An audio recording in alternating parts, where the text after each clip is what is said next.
Ohio State, Alabama, and Syracuse score big portal wins. Locked On presents The Portal, the daily podcast covering college football recruiting and everything NIL. Part of the Locked On Podcast Network. Your team every day. Welcome back into the Portal Podcast, where you get your daily transfer portal, NIL, and recruiting news. I'm your host, Brian Smith, longtime college football writer and recruiting analyst. Thank you for making the Portal Podcast your first listen each and every day. Today's show is brought to you by our friends over at FanDuel. Right now, new FanDuel customers can get $250 in bonus bets when you win your first $5 bet. Today's show, we're going to have something fun. A couple of guys that are under the radar that absolutely will receive a lot of attention after putting their names in the transfer portal. Also, to begin the show, Ohio State, Bama, and Syracuse, they definitely hit on the players they went after. And let's start with that. Ohio State adds Bo Atkinson, 6'6", 265, defensive end from the University of North Carolina, 25 tackles and 7 sacks last year for the Tar Heels. He absolutely wrecked the Florida State game. Not that you had to do a lot to beat up on Florida State last year, but he took advantage. Bo Atkinson goes 100 miles an hour. If you like old school football players, Bo Atkinson is that guy. If you like a guy that can absolutely run and create plays with his athleticism, Bo Atkinson is that kind of football player. Great pickup for the Buckeyes. And they need a defensive lineman. They lost both their stud defensive ends last year. Bo Atkinson will at least compete for playing time right away. And that is the kind of player that can help you get back in the playoff and make some noise. Alabama took a different path, but still got a really important player. I don't know how else to put this, but not everybody's throwing the football or running the football or catching it. You got to have guys that block and that are really good overall to help your offense or defense. That's what Alabama did with West Virginia tight end Jack Samarco, 6'5", 240. He played in 11 games, 178 snaps last year, 75.1 run blocking grade for this tight end. He's got some talent in the power department. Like, he will move bodies. In the SEC, that's at a premium. You've got to be able to get guys out of the way to get your run game going. And we all know Kalen DeBoer understands the passing attack. If they continue to get players like this that fit in, all those special pieces, they've got a receiver down at Bama is pretty good. Ryan Williams is unbelievable. If you have a good run game and you have all the extra pieces around it, because everybody else is going to get single coverage, it'll be easy for any quarterback that Kalen DeBoer trots out there for the Crimson Tide. Also, Syracuse quarterback Steve Angeli from the University of Notre Dame will be taking his talents to upstate New York to play for the Syracuse Orange. Fran Brown not only gets a guy with experience, leadership, and the right kind of mentality to be a quarterback for his team. Steve Angeli has 2 years of eligibility. So here's the question. Ricky Collins was already named the starter at Syracuse, but they bring in Angeli. What does that mean? I'm a little bit curious about what Fran Brown wants to do with that. And I want to spend just a moment on this. Is he trying to create competition?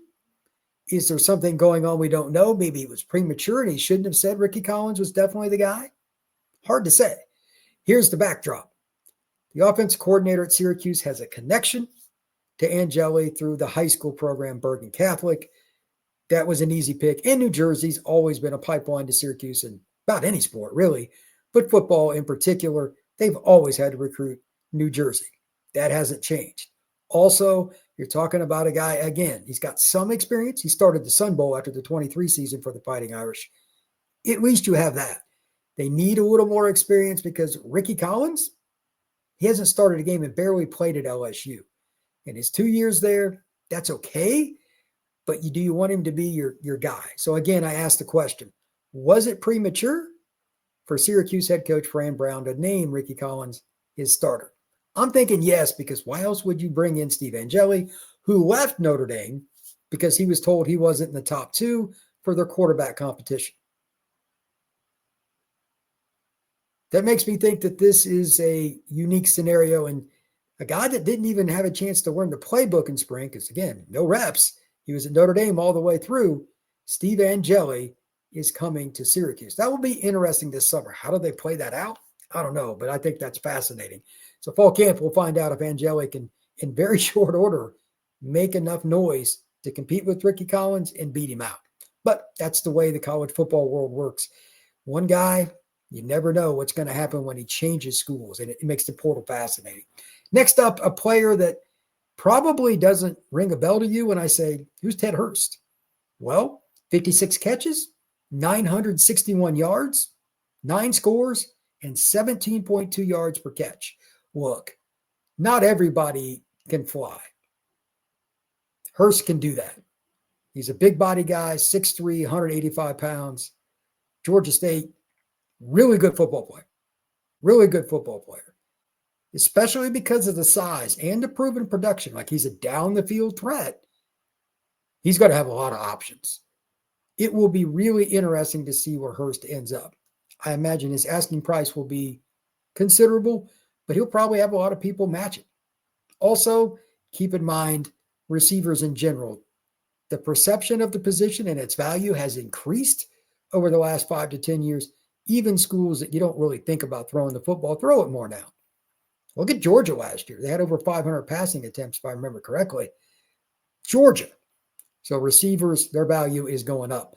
Speaking of going up, when we come back, I'm going to talk about a couple of guys that are in the portal you may not know much about, but these are also players that are going to be big-time, important players for teams to go after. That is next here on the Portal Podcast. The NBA playoffs are almost here, and FanDuel is giving new customers an incredible way to get in on the action. Right now, when you join FanDuel and place your first $5 bet, you'll get $250 in bonus bets if your bet wins. FanDuel has a lot of different ways you can make it happen. For basketball, I'm a three-point guy. Using that as a prop bet's cool. How many does a guy knock down, whoever it is you want to use, in a single game? Assists, rebounds, point totals. There's all kinds of ways to do it. And if you still don't get your bet in before the game begins, you can also live bet. Don't miss out. Head over to FanDuel.com and claim your $250 in bonus bets today. Sometimes a player goes to a school and his body starts to develop a little bit later than some of the other guys. The guys that were 15 years old and looked like they were 20, they tend to be the ones that end up being ranked as a 5-star in Rivals or whatever recruiting service you want to talk about. Well, that doesn't mean that everybody is going to be built the same at the same time. Here's a great example. He just entered the portal from Vanderbilt. Josh Raymond, offensive lineman, 6'4", 300 pounds. He could end up playing guard, tackle, or possibly even center. He's got 4 years of eligibility, and Raymond's a kid that enters the portal after being at Vanderbilt. So obviously academics are not an issue. Linemen are at a premium. I guarantee you Josh Raymond will have some opportunities. I already know that a few schools in the state of Florida are very interested, and I expect that list to expand. I've seen some of his film here recently, and he can move. 300-pounders that can move. There is always a demand. And again, he was at Vanderbilt. He's not the kind of kid you're going to have to worry about off the field, and coaches love low-maintenance prospects. That is a fact. Next up, a cornerback with proven production, but he didn't play for a program that you're probably going to be that familiar with. How many of you honestly, truly follow North Texas?